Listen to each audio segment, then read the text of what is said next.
Boa noite, nós estamos felizes de poder estar mais uma vez nesse nosso modelo de transmissão, nosso modelo de culto, né? A Bíblia diz que Jesus, ao se despedir, disse que onde nós estivéssemos reunidos, Ele estaria conosco. Então, a presença de Jesus vai conosco. Nós estamos alegres por poder, mais uma vez, estar em contato com você conosco, e nós cultuarmos a Deus nesse modelo.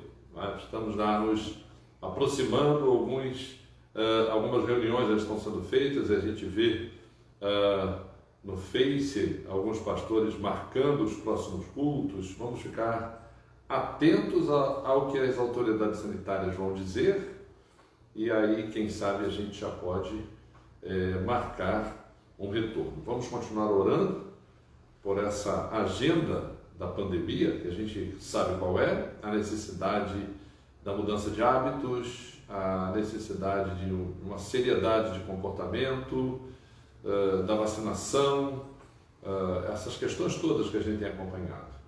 Então vamos continuar orando por isso, para que a gente possa então retornar mais rápido a uma rotina que a gente tinha antes, né?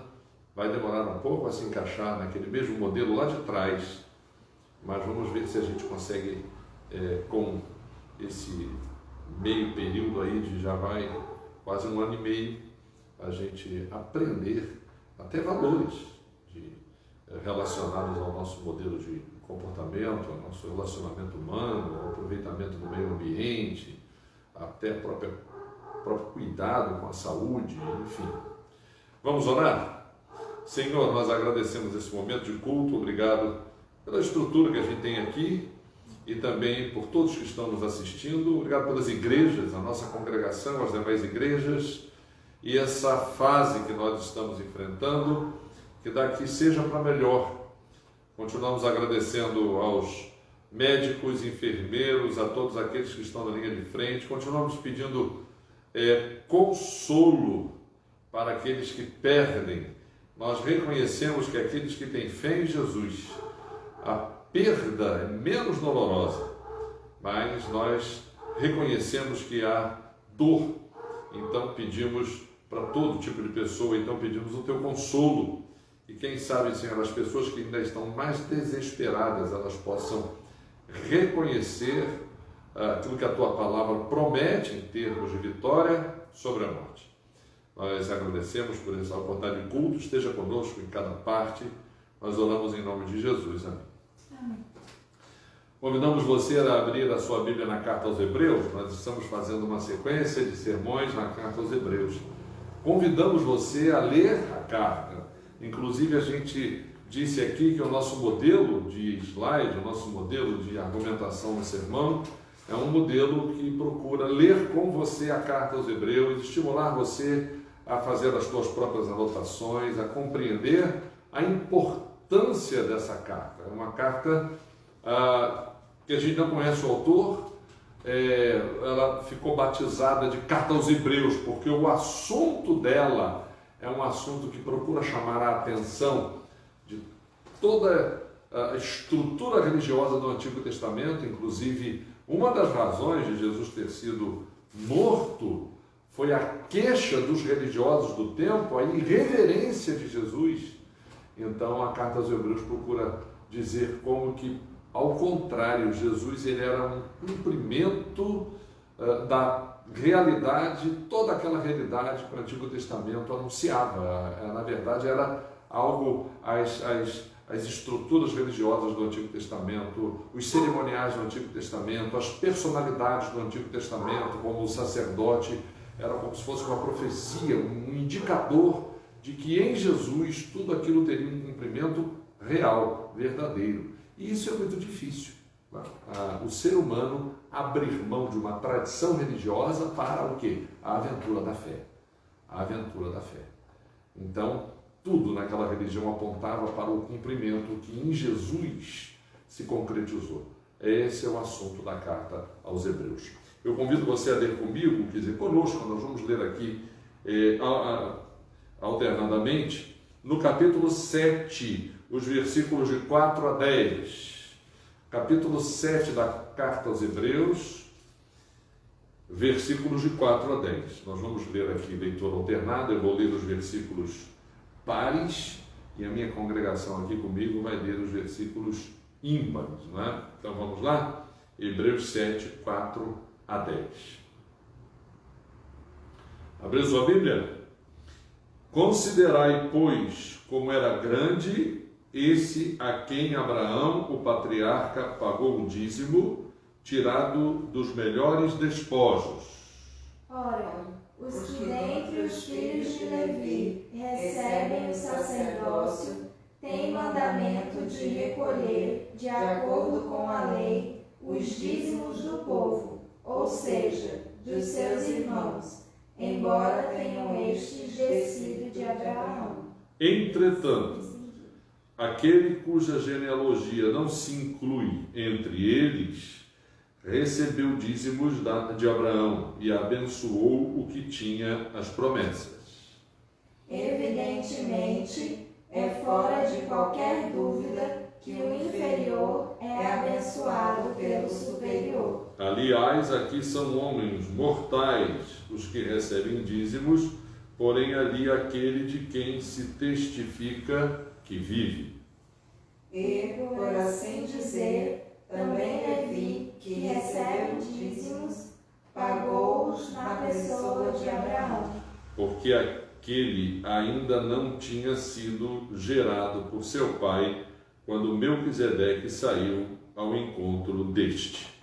Depois nós vamos explicar o que representa esse texto no contexto da nossa mensagem. A personagem misteriosa da nossa mensagem hoje é esse último nome que aparece no texto, Melquisedeque, ok? Que é um tipo da pessoa de Jesus. Nós vamos entender por quê. Vamos cantar? Vamos cantar um cântico ou vamos cantar um hino? Bom que é o pastor, 140. O hino 140. 140 ou número 7? 7, não, isso, 7. 7. Nós vamos cantar o Salmo 7. Nós hoje vamos falar sobre a pessoa de Jesus. Então, o hino que nós escolhemos para esse momento do culto foi o hino de número 7, que na verdade é o Salmo 23 cantado, né? Salmos e hinos, Salmo 7. Vamos cantar. Estamos aqui colocando o slide. Você que está no YouTube vai nos acompanhar pelos slides, e você que está nos acompanhando no Face, a gente convida você aí para o YouTube ou você fica no Face. A gente vai procurar ser bem claro na explanação para que você entenda ainda mesmo sem a ajuda do visual do slide.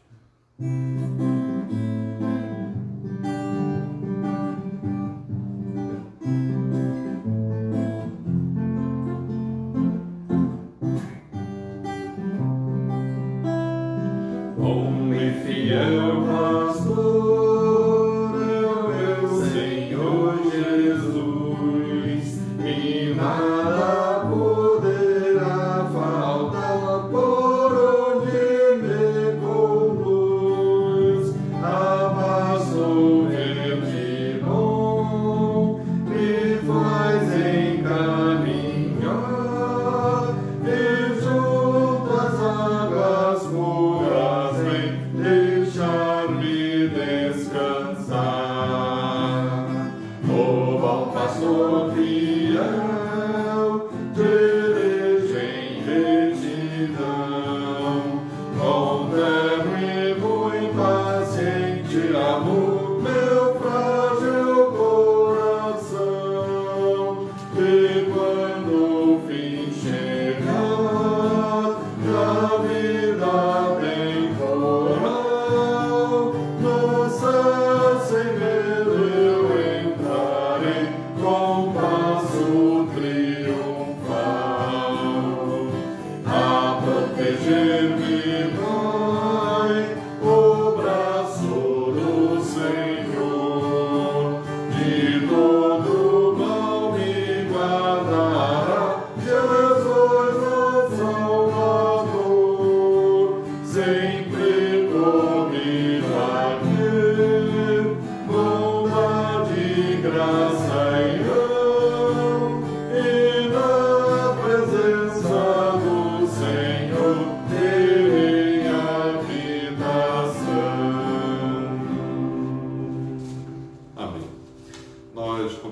você a digitar aí no Face, caso você queira citar um pedido de oração. Né? Nós continuamos, né, compartilhando e vendo ainda perdas, casos de pessoas que perdem amigos, parentes. Nós agora lá no Rio de Janeiro soubemos do falecimento de uma avó e um neto no mesmo dia, por causa exatamente da contaminação pelo Covid. Né? Então a gente continua dizendo a você que continue tomando cuidado, você continue se prevenindo, continue mantendo aquelas estratégias que contribuem para a asepsia, a questão da higiene pessoal em casa, evitando aglomeração nas ruas, tendo cuidado de usar o álcool em gel. Se chega alguma coisa do supermercado, você então limpa, volta da rua, vai direto ao banheiro da sua casa, tome o seu banho e limpe, deixa o calçado do lado de fora, enfim, coloque a roupa logo para lavar, essas coisas todas que às vezes a gente até por distração esquece, e a gente não pode e não deve esquecer, né? Vamos orar então por essa família, a família de Dona Durvalina e seu neto Rafael. Estão com Jesus, eram pessoas crentes, né? Eu quero destacar aqui uma leitura desse assunto que Paulo estava falando exatamente aos crentes de Tessalônica. Na primeira carta, 1 aos Tessalonicenses 4:13, Paulo diz assim: não queremos, porém, irmãos, que sejais ignorantes com respeito aos que dormem, para não vos entristecerdes como os demais que não têm esperança. Paulo aqui está distinguindo, ele diz aqui, olha, entristecer-se na morte, todos se entristecem igual. Só que Paulo diz aqui que existe uma diferença, existem pessoas que não têm esperança. Não ter esperança que Paulo quer dizer o seguinte: há pessoas que acham que a morte é o fim, que para além da morte não existe mais nada. Então Paulo está citando isso. E Paulo vai dizer aqui, ele vai entrar aqui com a pessoa de Jesus. Pois se cremos que Jesus morreu e ressuscitou, assim também Deus, mediante Jesus, trará em sua companhia os que dormem. Então, pelo que a Bíblia ensina, nenhum túmulo vai ficar com os restos mortais de nenhum morto. E até mesmo o morto que não foi sepultado, como os naufrágios no mar, como as quedas de aviões no mar, como aqueles, a gente estava lendo aqui sobre a guerra, os que foram perdidos em missão na guerra, o corpo nunca foi encontrado, até mesmo essas pessoas vão ressuscitar. Eu estava lendo sobre o bombardeio da cidade de Dresden, 12 e 13 de fevereiro de 1945, no mínimo 35 mil pessoas morreram. Eles acham que provavelmente perto de 100 mil morreram. Então, há cenas assim chocantes da pilha de corpos que teve que ser colocada na praça da cidade para que fosse queimada com óleo diesel, porque não tinha quem nem onde enterrar aquelas pessoas, já que todo o quadrante da cidade, 15 quilômetros quadrados, foram destruídos. Todas essas pessoas vão estar de pé no dia do juízo. Ninguém vai ficar morto no dia do juízo. Isso é a Bíblia que diz. Entendeu? E a Bíblia diz isso mediante Jesus. Então não tem como você crer em Jesus e não crer na ressurreição. Por isso que eu estou dizendo que aquelas pessoas que perderam seus entes queridos, mas têm essa expectativa da ressurreição, elas estão consoladas, como é o caso dessas duas pessoas que eu mencionei aqui, que a gente tem certeza que já estão na presença de Jesus. Consolem-se uns aos outros com essa palavra, creiam em Cristo Jesus, para que vocês possam ter essas mesmas convicções. Não é? Vamos cantar mais?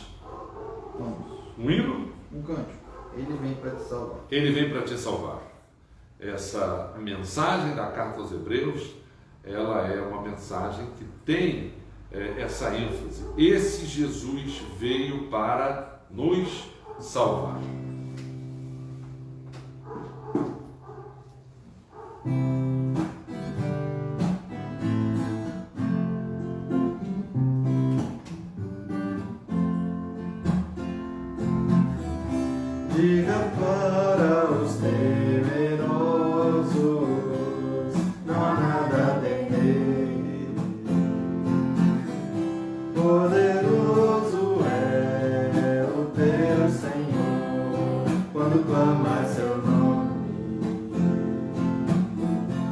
Ele então virá. Ele vem pra te salvar. Ele vem para te salvar. Diga ao cansado, o teu Senhor virá. Ele vem para te salvar. Ele vem para te salvar. Ele vem para te salvar. Contempla o Senhor e te levantarás. Ele vem para te salvar.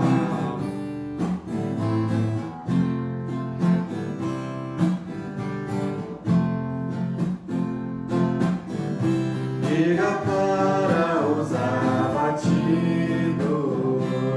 não percam a fé.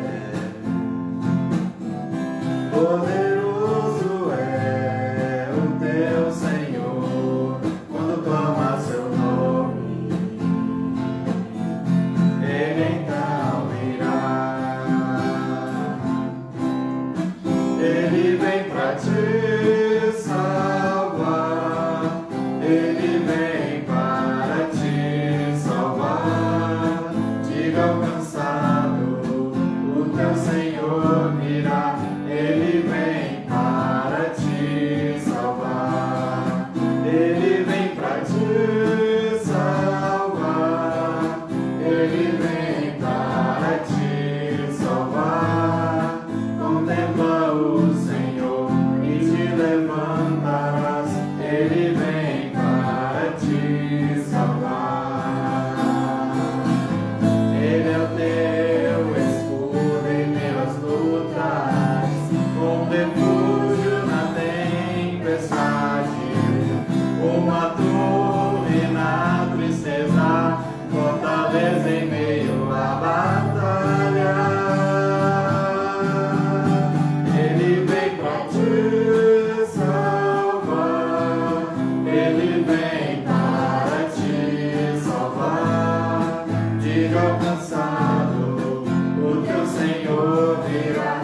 Ele vem para te salvar.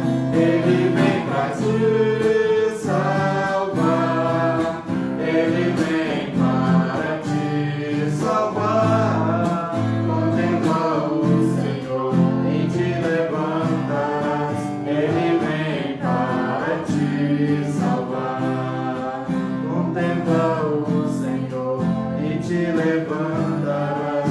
Ele vem para te salvar. Essa palavra é uma palavra fundamentada nas Escrituras. O Senhor Jesus veio para nos salvar, não é? Eu convido você a abrir a sua Bíblia ali na carta aos Hebreus, no começo do capítulo 7. Nós hoje vamos abordar o capítulo 7 até a metade inicial do capítulo 8. Nós fazemos uma sequência de sermões sobre a carta aos Hebreus, então você vai acompanhar conosco. E a temática da carta aos Hebreus é que Jesus é superior. Nós vimos já que Jesus é superior aos anjos. Lá no início da carta aos Hebreus, o autor resolveu argumentar dessa maneira porque os judeus colocavam os anjos num estágio acima, porque diziam que os anjos tinham sido os mediadores da lei de Moisés. Então eles sacralizam a lei, é necessário cumprir a lei, e Paulo diz isso mesmo. Quer dizer, Paulo não diz que é necessário cumprir a lei, Paulo diz que a lei é santa, o mandamento é justo, o mandamento é bom, mas a lei revela o que? O nosso pecado. Então o problema não está nela, ela é um remédio, só que não nos cura, e a necessidade da cura continua, e essa cura vem por meio de Jesus. Por isso que Paulo, na carta aos Romanos, diz que o fim da lei é Cristo. A carta aos Hebreus é como se esse conceito fosse ampliado. Tudo aquilo que o Antigo Testamento estabeleceu como religião, como cerimonial, como preceito, tudo aquilo apontava para Cristo. E é interessante que no final do Antigo Testamento, o que era, digamos, visível, o que era físico, foi retirado da história do povo do Antigo Testamento, da história de Israel. O Antigo Testamento termina com a destruição do templo, com a morte do rei de Israel. Israel perde a sua liberdade política e também ele é exilado, ele é tirado à força da sua terra. A terra que foi prometida a Abraão, eles perderam. O templo que o rei Salomão, na sua ostentação, construiu, foi posto abaixo e queimado. E a liberdade que Israel tinha como nação foi perdida. Israel foi levado cativo. Interessante que o que ficou com Israel, o que Israel levou para o cativeiro, foram os rolos da lei. Os rolos da lei. Essa Bíblia que nós temos hoje passou por esse grave colapso, essa comoção, todo esse perigo de se perder, mas o Antigo Testamento foi preservado. E no retorno do exílio, a Bíblia fala que Esdras, durante toda uma manhã, numa escola dominical ao ar livre, eles estudaram o Antigo Testamento e verificaram o cumprimento das profecias conforme elas estavam prescritas no Antigo Testamento. Então, o livro, a Carta aos Hebreus, é uma atualização do Antigo Testamento, demonstrando que em Cristo Jesus tudo aquilo se cumpre a nosso favor. Vamos então ler. Eu gostaria que você começasse conosco lendo o início do capítulo 7. Nós colocamos aí no slide umas marcas em vermelho para nos guiar na leitura, porque nós vamos fazer a leitura, ao mesmo tempo a gente vai comentar o texto que a gente está lendo. Nós dissemos que esse modelo de sermão que a gente está fazendo aqui é porque a gente quer estimular você a ter intimidade com o texto da Bíblia, para que você mesmo possa ler e refletir e meditar, compreender, para aprender a falar, aprender a viver. Então esse texto fala de um personagem misterioso. Claro que na história de Israel a gente começa com Abraão. Ele é o grande patriarca. No Antigo Testamento, Abraão é o modelo de fé, porque é o modelo de fé também no Novo Testamento, porque a Bíblia diz que Abraão foi justificado por sua fé. E a nossa justificação, o nosso perdão, é por meio da nossa fé. Não a nossa fé em Abraão, mas a nossa fé em Jesus. E a fé que Abraão teve era uma fé que já apontava para o cumprimento das profecias que o Velho Testamento haveria de fazer em Jesus. Aliás, o próprio Abraão, quem não entende por que um dia Deus pediu que Abraão sacrificasse o filho dele, se o sacrifício de seres humanos era abominável na religião de Israel, na fé de Israel, porque no tempo de Abraão ainda não havia uma religião de Israel organizada, essa religião inclusive que rejeitou Jesus, porque fora de foco. Uma das argumentações do autor de Hebreus é o desvio de foco na questão religiosa. A religião ela tem o seu papel, a gente inclusive trabalha pelo respeito às religiões, mas a gente sabe que a religião em si ela não resolve o problema do ser humano, porque nós temos pessoas religiosas que são o quê? Sem caráter. A gente cansa de ver líderes religiosos, a gente não precisa nem mencionar de que religião eles distorcem, envergonham a sua própria religião. Então a religião em si, ela esbarra o quê? Na questão humana, na questão do ser humano. O ser humano não tem condição de todo o tempo ser justo, ser perfeito, então às vezes ele mesmo trai a sua própria religião. Então Jesus Cristo ele não foi alguém que quando ele começou o seu ministério, ele contestou a religião de Israel, mas ele muitas vezes ele focou situações, como por exemplo na questão do templo, quando Jesus chegou e desarmou a mesa dos cambistas e revirou aquilo tudo, expulsou as pessoas, e aí as autoridades dos religiosos, Jesus deu prejuízo. Então o autor de Hebreus nos chama a atenção para a questão religiosa, como é que ela uma vez desvirtuada, ela se torna um instrumento de dominação, um instrumento de poder, e até um instrumento, às vezes, até de o quê? De guerra, de morte. Quantas guerras religiosas houve? Quanto se matou em nome de Deus, se matou em nome da religião. Então, é interessante estudar a carta aos Hebreus, porque ele coloca o foco certo na pessoa certa. Essa pessoa é Jesus. E ele chama a nossa atenção para o perigo da gente se perder na questão religiosa, por causa da nossa o quê? Da nossa imperfeição, a imperfeição humana. Então ele começa dizendo: este Melquisedeque. Quem é essa personagem misteriosa? Né? A gente está falando de Abraão, dizendo que Abraão ele foi o patriarca da nação de Israel. Só que Abraão ele vai se colocar numa posição de inferioridade em relação a um estranho. Então o capítulo 7 de Hebreus, ele começa explicando quem é esse personagem. Porque, na verdade, o autor de Hebreus está tentando fazer com que os hebreus, fazer com que os judeus do seu tempo entendam como que, na continuidade da revelação de Deus, Jesus completa, Jesus tira o véu, Jesus revela Deus, e toda a necessidade daquele ritual antigo perde a sua importância, perde o seu lugar, se torna anacrônico. Depois da revelação de Jesus, você querer manter o cerimonial judaico, o culto judaico, os rituais judaicos, seria algo que anacrônico.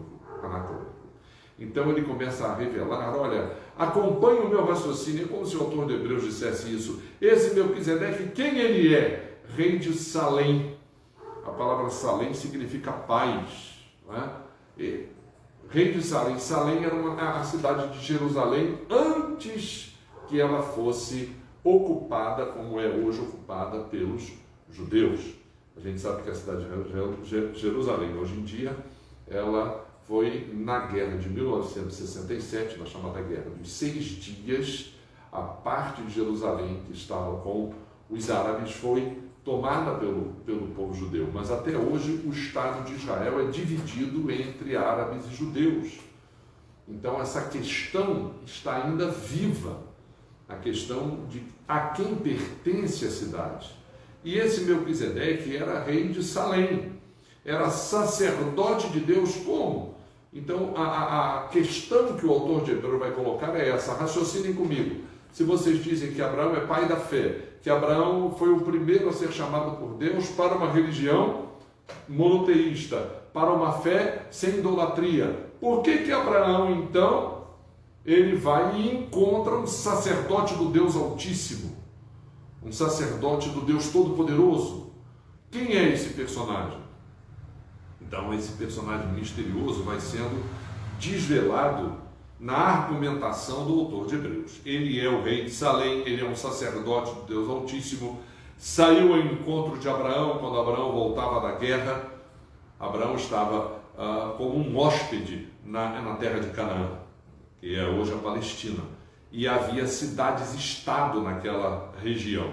Então Abraão não morava em nenhuma delas, ele era um peregrino, ele fazia negócios, ele acampava, e houve uma invasão, e nessa invasão, esses reis que invadiram aquela terra levaram Ló, que era o sobrinho de Abraão, filho do seu irmão mais novo. Na família de Abraão aconteceu uma tragédia, o irmão mais novo morreu primeiro, e Ló era filho de Arã, filho desse irmão. Ele foi sequestrado.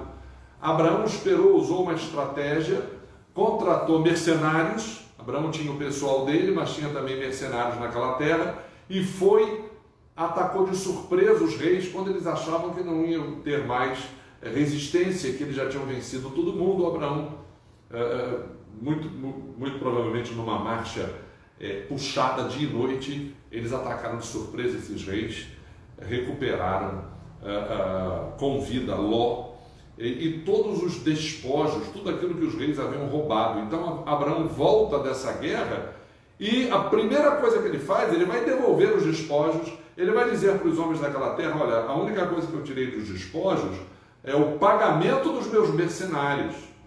Mas a primeira coisa que Abraão vai fazer antes disso é comparecer diante desse homem que abençoou Abraão e separar o dízimo. Hoje a nossa o nosso sermão não é para discutir a questão do dízimo, né? Às vezes a questão do dízimo se torna muito polêmica. Eu sou um pastor que acho que o dízimo é uma contribuição voluntária, ela não é obrigatória, mas é uma contribuição que deve ser dada por quem assim o desejar, à igreja. Porque tem muita gente que diz que o dízimo não é bíblico. Eu até brinco quando o pessoal diz que o dízimo não é para as igrejas atualmente. Eu digo, então vamos dar o trízimo, né? Vamos dar 25%. Eu nunca vi ninguém reclamar do dízimo querendo dar 25, 20, 15, 30. Não é?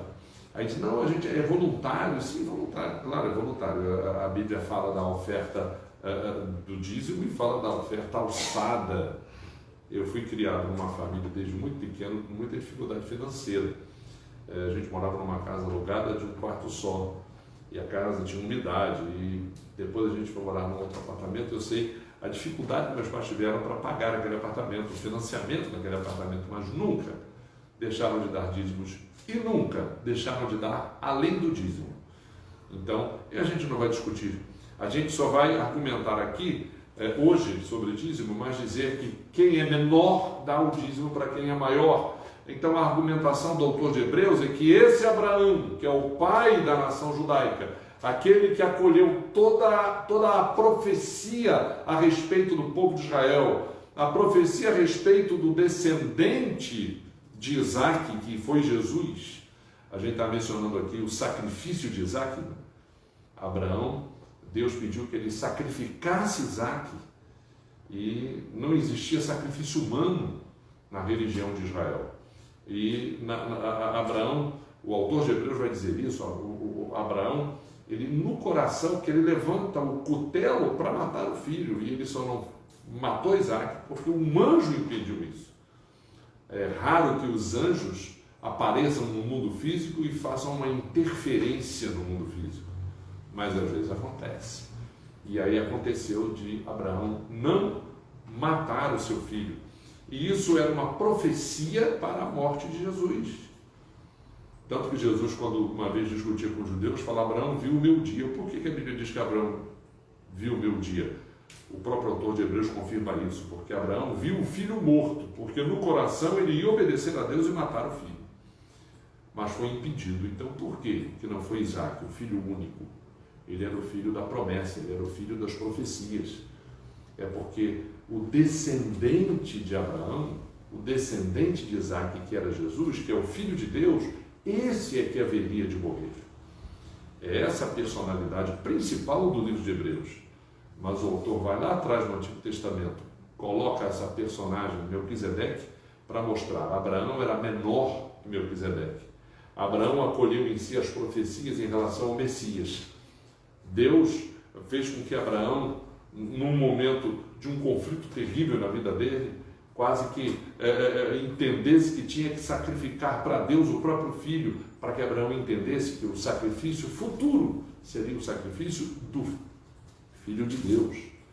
Então é essa a ideia do autor de Hebreus. Então ele continua dizendo: olha, o Abraão foi ao encontro de Melquisedeque e ele abençoou Abraão. Abraão separou o dízimo de tudo que tinha, e esse Melquisedeque é um rei de justiça. O autor de Hebreus, ele está fazendo a interpretação do nome desse personagem misterioso, porque Melech é rei em hebraico, e Tzedek é justiça. Então ele está dizendo que a tradução do nome desse homem é rei de justiça, rei de paz. Interessante essa argumentação do autor de Hebreus, porque o que diz Paulo na carta aos Romanos? O que diz o livro de Gênesis quando se refere a Abraão? O que diz o profeta Abacuque na sua profecia? O justo viverá pela sua fé. Nós somos justificados mediante a nossa fé. Então Abraão é abençoado, Abraão paga o dízimo exatamente para um homem que é rei de paz, rei de justiça. Então, esse autor de Hebreus, ele quer chamar a atenção para os seus leitores, que já era profecia desde o tempo do Antigo Testamento, de que nós somos justificados pela nossa fé em Jesus. Nós não podemos ter fé em Melquisedeque, não podemos ter fé em Abraão, não podemos ter fé em nós mesmos. Nós temos que ter fé em alguém habilitado. E a única pessoa habilitada para acolher a nossa fé é Jesus.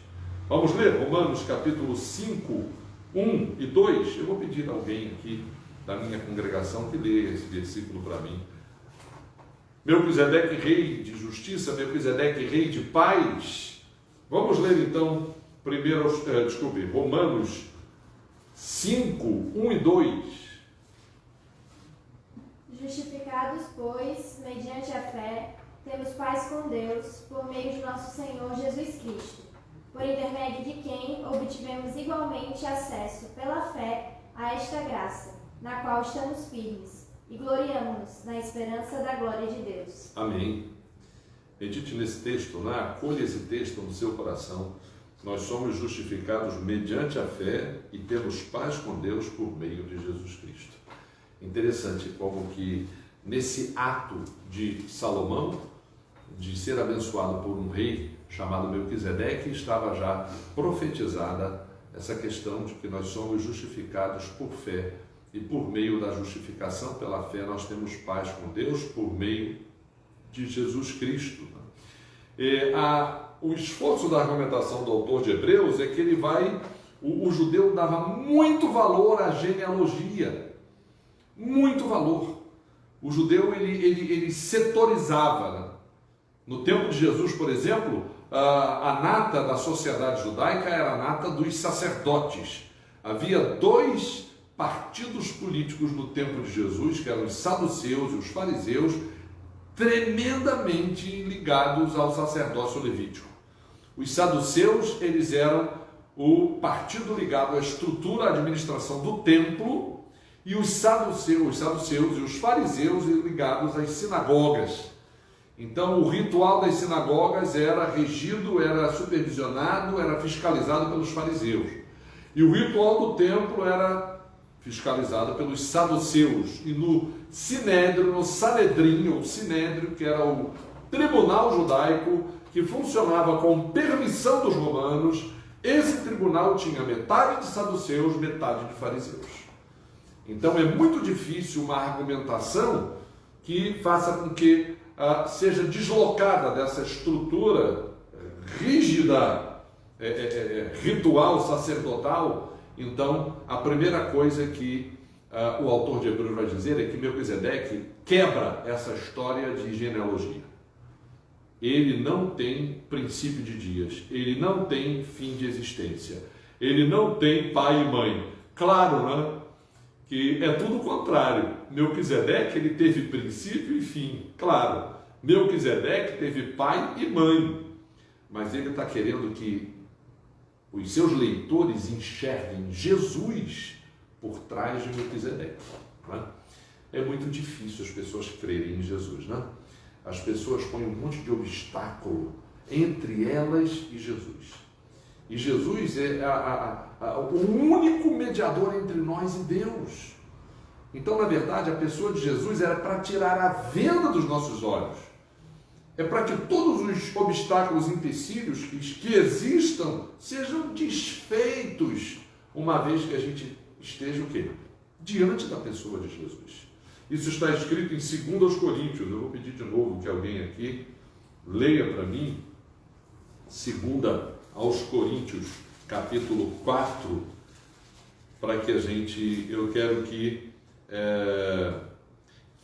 alguém leia o versículo 3 e 4, 2 aos Coríntios 4, 3 e 4. Quem abrir aí primeiro pode ler. Mas, se o nosso evangelho ainda está encoberto, é para os que se perdem que está encoberto, nos quais o Deus deste século cegou o entendimento dos incrédulos, para que lhes não resplandeça a luz do evangelho da glória de Cristo, o qual é a imagem de Deus. Isso, essa linguagem de Paulo já citou em outras cartas, né? O autor de Hebreus vai usar essa mesma linguagem. Cada um que crê em Cristo é como se os seus olhos fossem abertos, é como se as vendas, né? É como se tudo aquilo fosse desvelado, revelado, tirado o véu. Então é isso que o autor de Hebreus quer que os judeus entendam. Vocês estão entendendo esse texto de Abraão? Vocês estão entendendo como que vocês interpretam que Abraão, que é o patriarca, que é o pai da fé, ele procure um camarada anônimo, um desconhecido, um sujeito sem genealogia, um sujeito sem ter um sacerdócio por trás de si, uma autoridade sacerdotal por trás de si? É isso que o autor de Hebreus, então o autor de Hebreus quer quebrar a dificuldade que eles têm de crer. Por isso que ele diz aqui no final desse versículo 3 do capítulo 7, ele é feito semelhante ao Filho de Deus, que é sacerdote para sempre. Interessante como que na sua argumentação o autor de Hebreus começa subordinando o patriarca Abraão, o modelo de fé do Antigo Testamento. Abraão é uma personalidade tão importante que ele é patriarca do judaísmo, é patriarca do islamismo, aquela mesquita que está construída no lugar onde era o templo de Jerusalém, que é um desafio, né? Porque ali é um território que Israel tomou, mas aquela parte ali é entregue aos muçulmanos para administrar. Ela está construída em cima da pedra onde Abraão ofereceu Isaac. Só que eles dizem que Abraão ofereceu foi Ismael. Então Abraão é uma pessoa tão importante que ele é patriarca da religião judaica, patriarca da religião islã, do islamismo, do muçulmanismo, dos muçulmanos, e modelo de fé para os cristãos. Mas ele está dizendo aqui, não desloque o foco, não perca o foco. O foco é Jesus.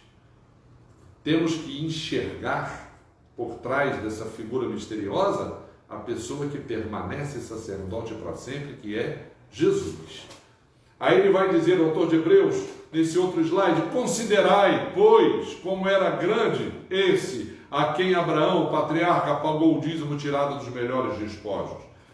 Vocês que são aferrados à tradição religiosa, que não querem abandonar, que não querem deixar, raciocina comigo.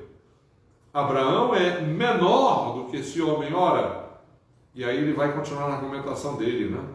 Dentre os filhos de Levi, ele vai dizer, todo sacerdócio que vocês têm é de descendentes de Levi. Moisés consagrou o irmão dele, Arão. A partir de Arão, o primeiro sumo sacerdote, todos os outros consideraram sendo sacerdote. Eu estava vendo um vídeo, né, sobre, aliás, eu vou até fazer propaganda, né? Tem uma menina chamada Lili, que agora vai comemorar, aliás, eu até perdi, ela comemorou nesse domingo, numa live, 400 mil inscritos para que assistem os vídeos sobre Israel. E ela falou da construção do terceiro templo. E ela disse que é uma genealogia de Cohen. Cohen são os sacerdotes.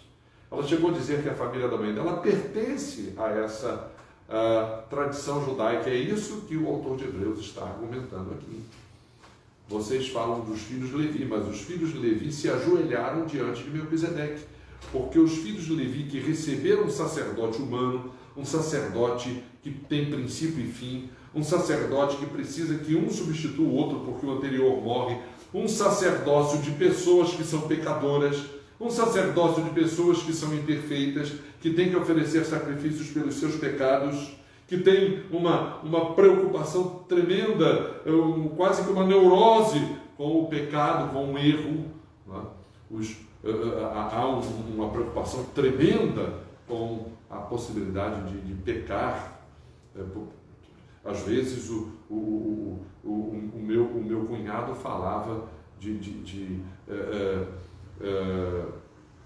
judeus tão rigorosos na sua maneira de interpretar a lei, que nem se deixavam fotografar.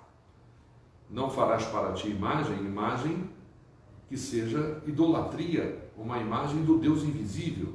Isso seria idolatria. A Bíblia diz isso desde o Antigo Testamento, que o judeu tivesse cuidado de não fazer, mas não quer dizer que você não possa tirar fotografia.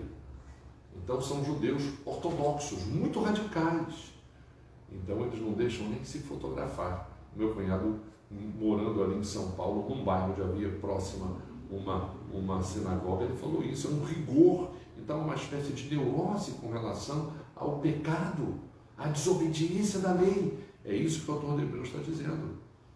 Esses filhos de Levi recebem um sacerdócio e até eles mesmos recolhem o dízimo uns dos outros, dos seus irmãos.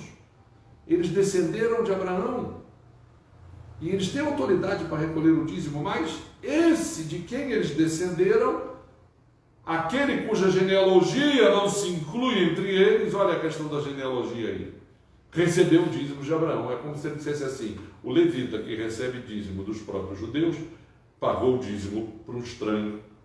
Esse que é de uma tradição rigorosamente genealógica, porque só pode ser Cohen, quem é da tribo de Levi, pagaram dízimo para um estranho, receberam bênção de alguém que não é da tradição levítica, de alguém que é um sacerdote estranho, de alguém que não é judeu. É essa a argumentação do autor de Hebreus. Um estranho abençoou o que tinha as promessas. O que o autor de Hebreus, qual é o esforço do autor de Hebreus? Ele quer que Jesus seja enxergado por trás de Melquisedeque. Ele quer mostrar que a profecia a respeito do Messias, que é Jesus, desde o tempo anterior a Abraão, desde a época de Abraão, já se cumpria. Quem é esse a quem os levitas pagaram o dízimo? Quem é esse a quem toda a tradição sacerdotal, presente na pessoa de Abraão? Abraão é maior do que Levi. Abraão é o avô de Levi, avô ou bisavô, não é? Ele é avô de Jacó, é bisavô. Abraão é bisavô de Levi. Ele é maior que Levi, mas ele não é maior que Melquisedeque, porque foi abençoado pelo rei de justiça. Quem é o rei de justiça? Não é Melquisedeque. O rei de justiça é Jesus. Quem é o rei da paz? É Jesus. Vamos ler lá em Efésios, né? Acompanhe comigo na carta aos Efésios as 3 coisas que Paulo fala sobre Jesus aqui na carta aos Efésios, no capítulo 2, a partir do versículo 13. Eu quero que alguém leia para mim Efésios 2, de 13 a 17. 13, Efésios 2, de 13 a 17. Alguém pode ler de 13 a 15 e depois a outra pessoa do 16, aliás, ao 18, né? 3 e 3. Alguém lê de 2, 13 a 15 e a outra pessoa 16 a 18. Efésios 2. Mas agora em Cristo Jesus, vós que antes estáveis longe, fostes aproximados pelo sangue de Cristo, porque Ele é a nossa paz, o qual de ambos fez um, e tendo derribado a parede de separação que estava no meio, a inimizade, aboliu na sua carne a lei dos mandamentos na forma de ordenanças, para que dos dois criasse em si mesmo um novo homem, fazendo a paz. E reconciliasse ambos em um só corpo com Deus, por intermédio da cruz, destruindo por ela a inimizade. E vindo, evangelizou paz a vós outros que estáveis longe, e paz também aos que estavam perto, porque por ele ambos temos acesso ao Pai em um Espírito. Lindo! Você percebeu? Você prestou atenção? Jesus é a nossa paz. Jesus faz a nossa paz com Deus. Jesus evangeliza a paz. Jesus prega a paz, anuncia a paz. O rei da paz é Jesus. Melquisedeque é Jesus, não no sentido da identidade humana, mas no sentido da confirmação profética. Então, quem crê em Jesus confirma a profecia feita a Abraão. Quem crê em Jesus confirma a fé que Abraão teve, sem medo, sem medo. O autor de Hebreus está escrevendo a dificuldade que alguém tem para largar uma tradição religiosa, porque o quê? Está fora de foco. Jesus Cristo veio substituir toda essa tradição, porque a tradição toda prometia, apontava para ele. Esse é o argumento. Considerem. Interessante o sentido da palavra considerar, né? A palavra considerar vem de sideral, espaço sideral, não é? O astrônomo, ele perde a noite inteira o quê? Observando, né? Os camaradas estão mandando robôs, estão mandando câmeras, naves sofisticadas para Marte para fazer o quê? Observar demoradamente, raciocinar, pensar. É esse convite que o autor de Hebreus está fazendo. Você tem que refletir, considerar isso. Não pode sair do seu pensamento até que você seja convencido. O autor de Hebreus diz que Jesus é o autor e consumador da fé. Considerai, pois, como era grande esse a quem Abraão, o patriarca, pagou o dízimo tirado dos melhores despojos. Na verdade, ele está falando de Jesus. Ora, os que dentre os filhos de Levi recebem o sacerdócio têm mandamento de recolher de acordo com a lei os dízimos do povo, ou seja, dos seus irmãos, embora tenham descendido de Abraão. Aquele cuja genealogia não se inclui entre eles, recebeu dízimos de Abraão e abençoou o que tinha as promessas. Vamos lá para o próximo vídeo, a conclusão lógica acerca de... Qual é a conclusão? Evidentemente, é fora de qualquer dúvida que o inferior é abençoado pelo superior. O autor de Hebreus aqui, ele quer colocar como superior a pessoa de Jesus. Claro que ele rebusca nas Escrituras. O autor de Hebreus, ele está fazendo uma exegese. O autor de Hebreus, ele está fazendo uma hermenêutica, ele está trazendo do Antigo Testamento para o tempo presente um raciocínio, um fundamento que precisa ser levado em consideração. Então ele está dizendo, olha, o superior abençoa o inferior. Ali Abraão era o inferior, o superior era Melquisedeque, porque Melquisedeque é um tipo de Jesus, que é o verdadeiro rei de justiça, que faz a paz, ele próprio é a paz e ele anuncia a paz. Aliás, são homens mortais os que recebem dízimos, ou seja, a tradição ritual, a tradição religiosa, ela tem um fim. Ela é alguma coisa necessária, mas ela é necessária apontando para algo maior, para algo superior a ela, para algo que a confirma.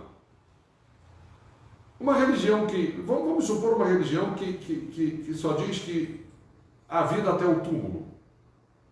Alguém queria uma religião assim? Uma religião que não tivesse algo de metafísico?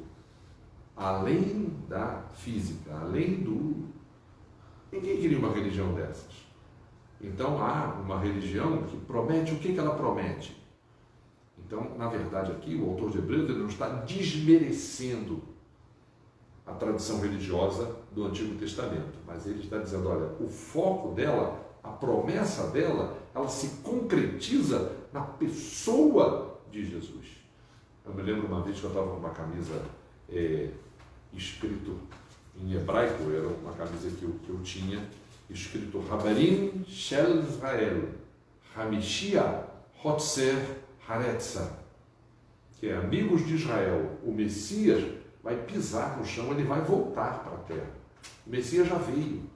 E uma menina que era descendente de judeus me perguntou, eu não consegui ler tudo, o que significa isso? Aí eu fui falar para ela. Ela falou, mas vocês são idólatras. Vocês dizem que há 3 deuses. De maneira nenhuma, a gente não diz isso. A gente diz que há um Deus. Agora, se há um Deus e a minha vida termina no túmulo, se há um Deus e a minha vida acaba no cemitério, nem me interessa saber que Deus é esse. Agora, se é um Deus, é preciso que ele se revele a mim. É preciso que eu um dia esteja o quê? Diante dele. Para isso é necessário o quê? No Antigo Testamento não estava escrito que os profetas do Senhor vinham sobre os profetas? Que o Espírito Santo vinha sobre o profeta do Senhor?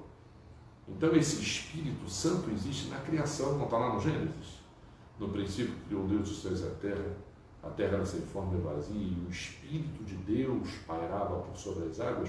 O Espírito veio sobre os profetas. Agora, os profetas não morreram todos? E o que os profetas prometiam? O Messias. E quem é o Messias? Você acredita que Deus tem todo o poder? Você acredita que Deus pode fecundar um óvulo de uma mulher e dele nascer o filho dele? Esse filho é que me justifica dos meus pecados, esse filho é que me aproxima de Deus, que revela Deus para mim. É nele que eu tenho o perdão dos meus pecados, e essa foi a profecia que os profetas anunciaram. Então eu não estou falando de três deuses, eu estou falando do Pai, de Jesus, que é Deus, do Filho, que é Deus, e do Espírito, que é Deus. Há um só Deus, mas para nos salvar, ele se manifesta dessa maneira, ele se revela dessa maneira. E aí ela levou um susto, porque ela estava começando a compreender que é essa a maneira, é para isso que a religião do Antigo Testamento aponta. Tudo aquilo aponta para essa concretização. É esse o sentido da carta aos Hebreus. E ele continua dizendo, olha, por assim dizer, Levi recebe dízimos, pagou-os na pessoa de Abraão, porque aquela ainda não tinha sido, ele não tinha sido gerado por seu pai, quando Abraão foi ao encontro de Melquisedeque. O sacerdócio de Jesus Cristo é superior. Se, portanto, a perfeição houvera sido mediante o sacerdócio levítico, pois nele baseado o povo recebeu a lei, que necessidade haveria ainda de que se levantasse outro sacerdote? O autor de Hebreus está argumentando dentro daquilo que a gente já comentou aqui. Há uma falência, há uma limitação. A religião cumpre um papel, mas apontando para algo que é acima dela, que é superior a ela. E aquilo para o que ela aponta tem que confirmá-la, senão ela é uma fraude. Então, cuidado. Para o que o Antigo Testamento aponta? E ele está dizendo aqui.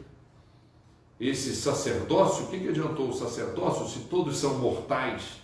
Se esse sacerdócio, o autor de Hebreus vai dizer, o sacrifício de animal purifica do pecado? O Deus vivo aceita sacrifício de animais? O sentido dos sacrifícios para aquelas religiões que havia nos povos que cercavam Israel era um sentido totalmente distorcido, deturpado. Era como que você tinha que aplacar a ira. Os romanos, perto já da época de Jesus, viram, né? Os romanos, eles lutavam contra Cartago. Os cartagineses ou cartagineses eram uma colônia dos fenícios, lá no norte da África, na Tunísia. As guerras púnicas são as guerras dos romanos contra Cartago. Então, da família Barca, Amílcar, um deles quase invade Roma. Atravessou os Pirineus, feito um louco, e só não invadiu Roma porque ele achou que as legiões iam voltar e iam encurralar o exército dele dentro da cidade. Mas até hoje os historiadores não sabem por que ele não, pelo menos não invadiu e queimou Roma. Então eram as guerras púnicas. E esses cartagineses sacrificavam crianças. Eles sacrificavam bebês para obter vitória. E lá na Babilônia sacrificavam-se bebês. Um rei de Israel chamado Manassés, neto do rei Ezequias, que era crente. Manassés, aliás, neto não, filho de Ezequias. Filho de Ezequias. Ele sacrificou crianças. Então, era absurda a religião daqueles povos. O ser humano pecador, o ser humano limitado, o ser humano sem Deus, ele vai às raias do absurdo. Ele inventa Deus, inventa cultos, e inventa religiões e carrega para dentro da religião a sua própria falência, o seu próprio pecado.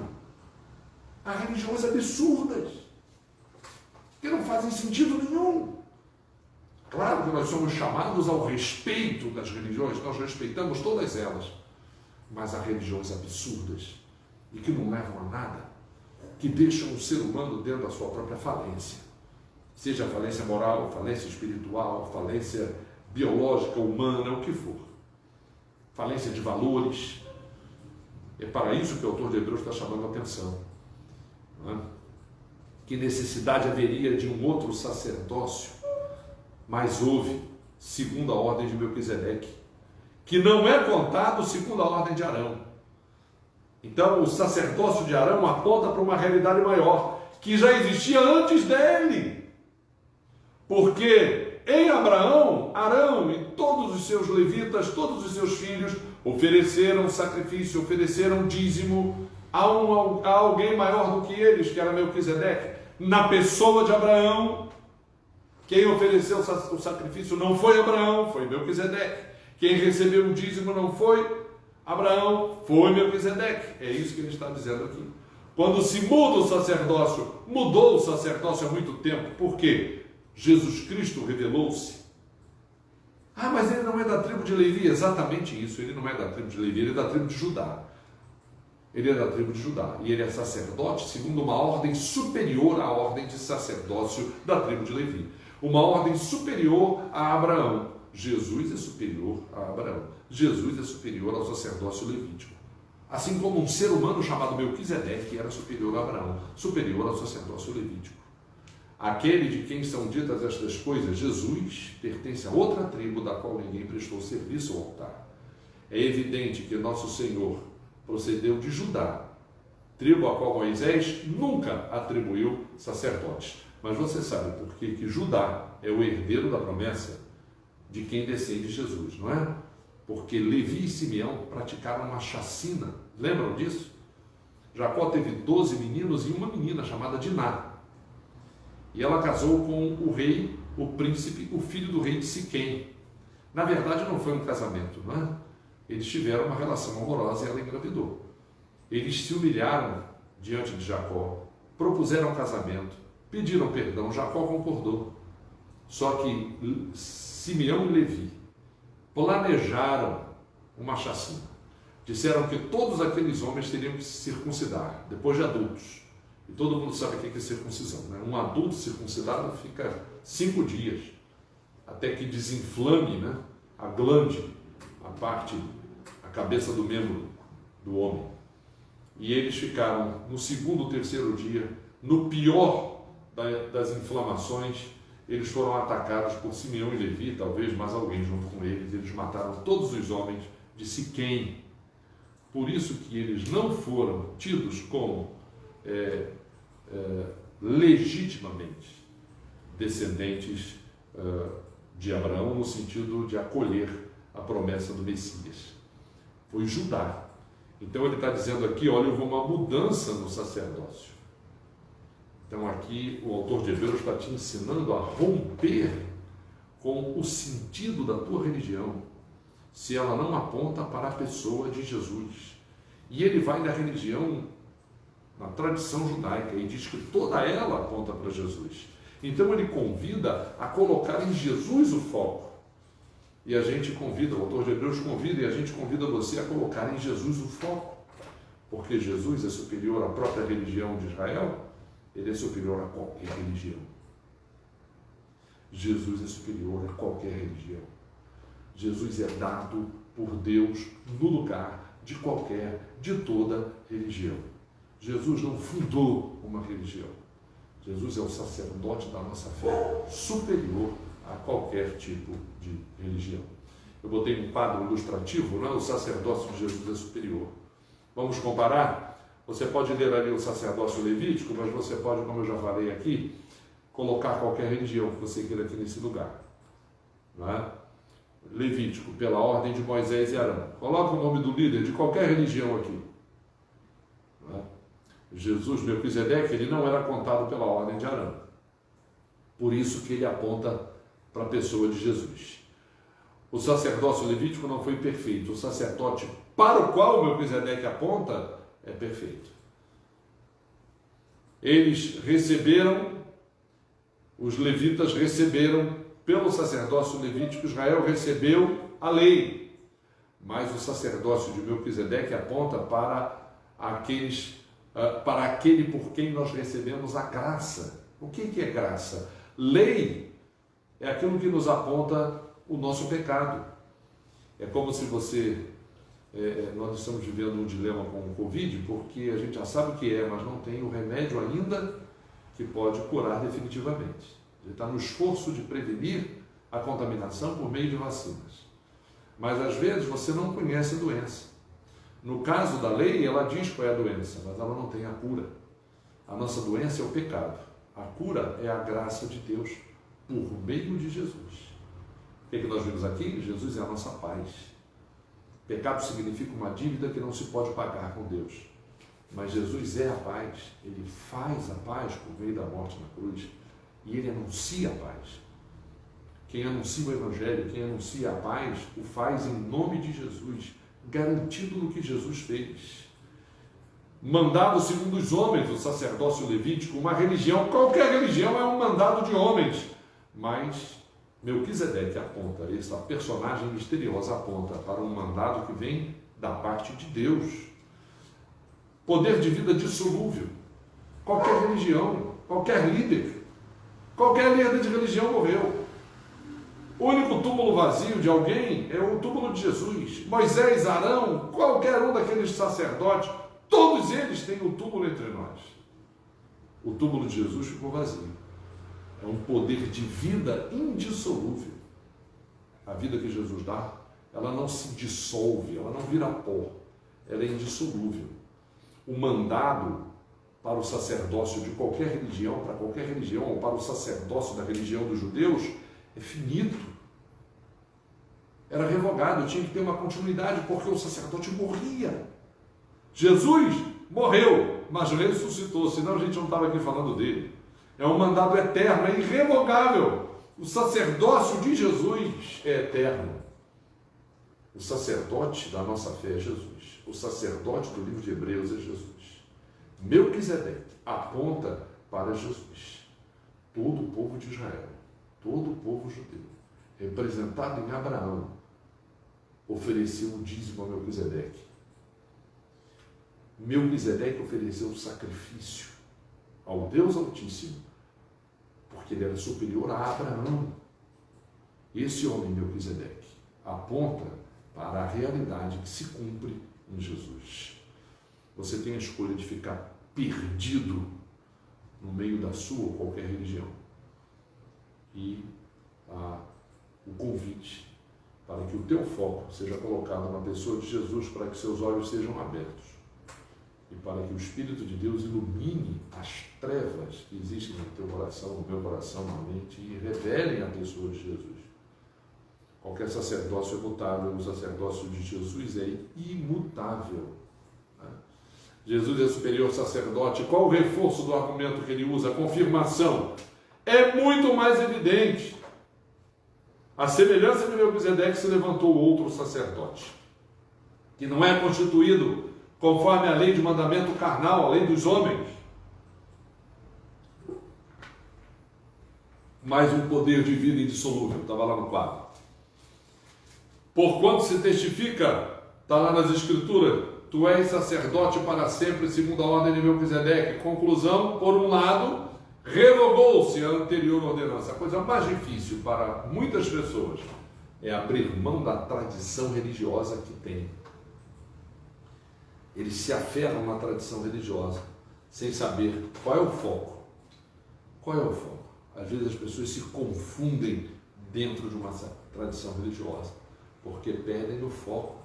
E é aqui, esse autor está dentro da própria religião do Antigo Testamento, da religião que prometia Jesus Cristo durante todo o tempo. E ele diz aqui, por um lado se revoga a anterior ordenança, por causa da sua fraqueza e inutilidade diante de Jesus. Qualquer religião é fraca e inútil, porque Jesus conquista para nós o quê? A realidade da nossa comunhão com Deus. Então qualquer religião, mesmo ainda que fosse a religião do Antigo Testamento, da parte das Escrituras, que incluem o Antigo Testamento, da Torá, ela é inútil e imperfeita. A gente reconhece que a nossa visão do Antigo Testamento é agora com a lente do Novo, com a revelação da pessoa de Jesus. Por isso que o Novo Testamento, por nós, pode ser lido, entendido, pregado, compreendido, porque Jesus Cristo abre o nosso entendimento para poder enxergar as profecias e o cumprimento nele de tudo que o Antigo Testamento diz. Por causa da fraqueza e inutilidade, a lei nunca aperfeiçoou coisa alguma. Desculpem, diz o autor de Hebreus, nem Moisés foi aperfeiçoado pela lei da qual ele foi mediador. Nem Moisés. Que homem pode dizer que é santo, perfeito, cumpriu integralmente toda a lei? Nem Moisés pode dizer isso. Ninguém. Abraão, nem ele, nenhum dos profetas. Davi, o grande rei? Ora Davi, ora Salomão. Quem? Eu digo, Jesus. A Bíblia diz Jesus. Por outro lado, se introduz uma esperança superior pela qual nos chegamos a Deus. A lei, ela não nos endereça, ela não nos prepara, ela não nos modela, não nos aperfeiçoa para Deus. Agora, Jesus introduz esperança superior, por ela chegamos a Deus. Vamos repetir a leitura de Romanos 5, 1 e 2? A Luísa vai repetir para nós a leitura de Romanos 5, 1 e 2, para que você veja escrito ali isso que o autor de Hebreus está dizendo aqui. Nós chegamos a Deus por essa esperança que é superior. Romanos 5, 1 e 2, o que diz? Justificados, pois, mediante a fé, temos paz com Deus, por meio de nosso Senhor Jesus Cristo, por intermédio de quem obtivemos igualmente acesso pela fé a esta graça, na qual estamos firmes e gloriamo-nos na esperança da glória de Deus. Amém. Olha o atrevimento desse texto da Bíblia. Por intermédio de quem? Jesus. Obtivemos igualmente acesso pela fé a esta graça. Nós temos acesso a Deus. Nós nos chegamos a Deus. O autor de Hebreus, lá na frente, ele vai dizer que Jesus Cristo, já dissemos no domingo passado, é a âncora da nossa fé. Agora ele vai dizer que Jesus, como precursor, entrou no Santo dos Santos. Os Santos dos Santos nunca foi o Santo dos Santos lá do tabernáculo do deserto, e nem aquele que Salomão construiu, e nem esse que vai ser construído. O Santo dos Santos é o céu, é a morada de Deus, é a presença de Deus. Nós temos acesso a esta graça, na qual estamos firmes e nos gloriamos nisso. Né? Ele diz aqui, gloriamo-nos na esperança da glória de Deus. Não é uma glória pessoal, não é uma glória humana. Acompanhe aí o próximo slide. Jesus é superior sacerdote com uma aliança eterna. Aquelas alianças no Antigo Testamento eram renovadas desde Noé, quando ele fez o primeiro sacrifício depois que saiu da arca. As alianças eram renovadas. A aliança do povo de Israel no Sinai, mediado pela lei. A aliança de Josué, quando ele entrou na terra prometida, eles atravessaram o rio Jordão. Como haviam atravessado o Mar Vermelho na saída do Egito. O povo viu o mesmo milagre ali. Mas a aliança, elas foram sendo renovadas. Agora, em Cristo Jesus, a aliança é aliança eterna. Por isso que Jesus, naquela Páscoa, pegou, olha, eu sou aliança no meu corpo, aliança no meu sangue. Esse pão representa o meu corpo, esse vinho representa o meu sangue. Por isso que Jesus falou para os judeus, vocês têm que comer a minha carne e beber o meu sangue. Eles comiam a carne do sacerdote. Não é? Lembram? O ritual do templo, havia um ritual que só o sacerdote comia a carne. Havia um ritual em que o ofertante, o sacerdote, participavam da mesma carne.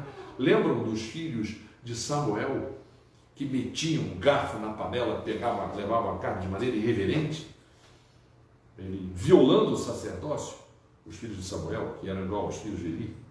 Só que a culpa da má educação dos filhos de Eli era de Eli. A culpa da má educação dos filhos de Samuel não foi de Samuel, foi uma opção deles. Então a Bíblia diz aqui, Jesus falou, a carne não é essa, é a minha. O sangue era derramado. Nos rituais das outras religiões, o sangue era bebido, as pessoas se banhavam de sangue. Na religião de Israel, o sangue era jogado no chão. Apenas representava a morte de Cristo, a morte do animal. Mas Jesus falou, você tem que beber o meu sangue. Claro que não é literal. Claro que não é no ritual da ceia, o pão se transforma no corpo de Cristo, o vinho se transforma no sangue de Cristo. Essa doutrina nós evangélicos não aceitamos.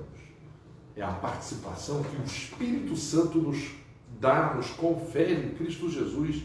Nós somos batizados em Cristo pelo Espírito Santo. Isso a Bíblia diz. Então é nesse sentido que nós participamos do corpo e do sangue de Cristo para a nossa salvação. Não é sem prestar juramento àqueles, não havia juramento, havia a consagração, mas aqui eles são feitos sacerdotes. Este, Jesus, é com juramento, que aquele que disse, Deus disse, tu és sacerdote para sempre, segundo a ordem de Melquisedeque. Jesus tem se tornado fiador de superior aliança. A aliança em Cristo é garantida. Estamos firmes, lemos agora em Romanos 5. Estamos firmes nessa promessa. Jesus é o fiador, ele garante essa aliança. Eles foram feitos sacerdotes em maior número porque foram impedidos pela morte de continuar. O sacerdócio de Cristo é eterno. Nos convém um sacerdote, acompanhe comigo, um sacerdote que nos salva totalmente. Nos convém um sacerdote humano? Não, um sacerdote que salva totalmente. Por meio dele nós chegamos a Deus e ele vive para interceder por nós. É esse sacerdote. Nos convinha um sumo sacerdote, acompanhe, santo. Nenhum outro sacerdote do Antigo Testamento foi santo, inculpável, sem mácula, separado dos pecadores. A gente não consegue se separar do pecado. A nossa morte é por causa do pecado. Só que em Cristo Jesus nós ressuscitamos nele. Que a nossa morte em Cristo é morte e ressurreição, porque Cristo não tinha pecado. Ele é feito mais alto do que os céus. Ele não tem necessidade de repetir o seu sacrifício. O sacrifício de Cristo não se repete. O sacrifício de Cristo é aquele lá na cruz, aplicado de uma vez por todas a nós por meio do Espírito.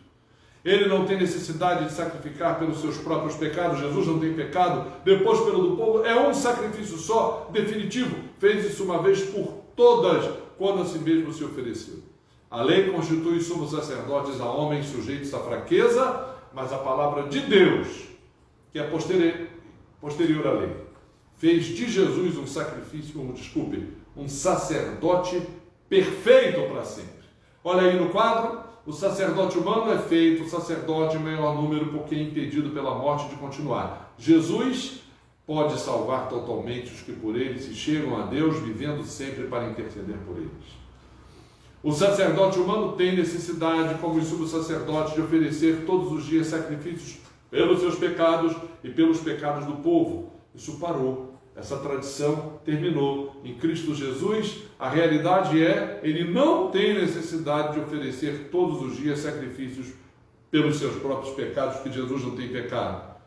E fez isso uma vez por todas, por nós. Jesus morreu pelos nossos pecados. Jesus não morreu pelos pecados dele. Jesus morreu pelos nossos pecados. Jesus não tem pecado, nunca teve pecado. Conclusão, é essencial possuirmos tal sumo sacerdote. A pergunta que eu faço a você, você tem Jesus como teu sacerdote? Cuidado, cuidado. Aliás, mesmo que você seja de tradição judaica, lembra de Melquisedeque. Melquisedeque aponta para Cristo. Abraão deu o dízimo a Melquisedeque. Havia um sacerdote acima de Abraão. A tradição levítica, a tradição da religião de Israel, representada em Abraão, tinha um personagem acima dele. E esse personagem apontava para Jesus. Possuímos Jesus como sacerdote. Vocês possuem? Quem é que possui Jesus como sacerdote? Quem é esse Jesus? Se assentou à destra do trono na majestade dos céus. Uma das coisas que condenou Jesus foi que ele disse que se sentaria ao lado de Deus. Isso é chocante, mas é verdadeiro. É verdadeiro. O Filho de Deus, Jesus, está sentado à sua direita. Ele conquistou acesso para nós ao Santo dos Santos. E isso não é só para os descendentes de Abraão, não. É para todos os que creem. Ele é ministro do santuário, do verdadeiro tabernáculo do céu, não do tabernáculo terreno. Todo sumo sacerdote humano é constituído para oferecer dons e sacrifícios. Jesus nos ofereceu como dom a sua própria vida e o sacrifício foi ele mesmo. Os sacerdotes humanos não têm o que oferecer, Jesus tem o que oferecer. Ele ofereceu a si mesmo como sacrifício. Conclusão, continuando. Se ele estivesse na terra, nem mesmo sacerdote seria. Porque Jesus não é da tribo de Levi, mas ele é o quê? O Filho de Deus. Jesus é aquele que foi gerado. Também há uma profecia para isso no livro de Isaías: a virgem conceberá e dará à luz. É essa a profecia a respeito de Jesus. Agora, com efeito, obteve Jesus ministério mais excelente. Ele é um mediador de uma superior aliança, instituída com base em superiores promessas. No próximo domingo a gente vai continuar falando dos termos dessa aliança.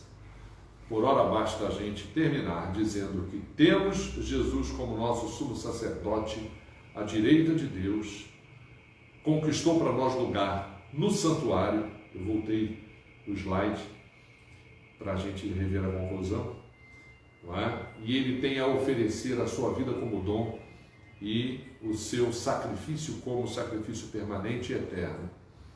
E ele é ministro de uma superior aliança, porque ele é baseado no seu corpo e no seu sangue. Que Deus te abençoe. Eu vou orar e logo depois nós vamos cantar mais uma vez. E se houver mais algum pedido de oração, a gente faz uma oração final por esses pedidos. Obrigado, Senhor, pela tua palavra. O esforço do autor da carta aos Hebreus, que mostra, sim, o valor. Ele resgata o valor da tradição do Antigo Testamento, mas indicando que o cumprimento dela é o quê? Do sacerdote Jesus, que é sacerdote de uma ordem superior, uma ordem que vem de ti, uma ordem celestial, divina, e ele oferece a si mesmo como sacrifício, porque o dom que ele dá é o dom da sua própria vida, e o sacrifício é ele mesmo, para perdão dos nossos pecados. Louvamos o teu nome, que isso possa ser compreendido. Este é o foco. Que ninguém perca Jesus como foco. É o que nós pedimos em nome de Jesus, em nome dele. Amém. Amém. Sim? Agora é como dos amigos aqui. 140. 140? Agora sim.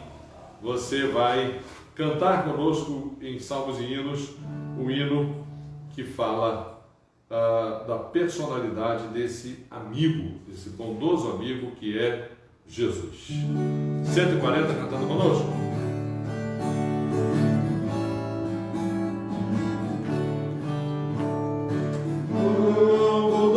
Amigo em Cristo, revelou o seu amor e nos manda que levemos a seus pés a nossa dor. Bata o coração dorido, gozo, paz, consolação.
Então, lembre-se de orar, né, por aquelas pessoas que sofrem perda, mas lembre-se que a perda é sempre maior quando não há Jesus como referência.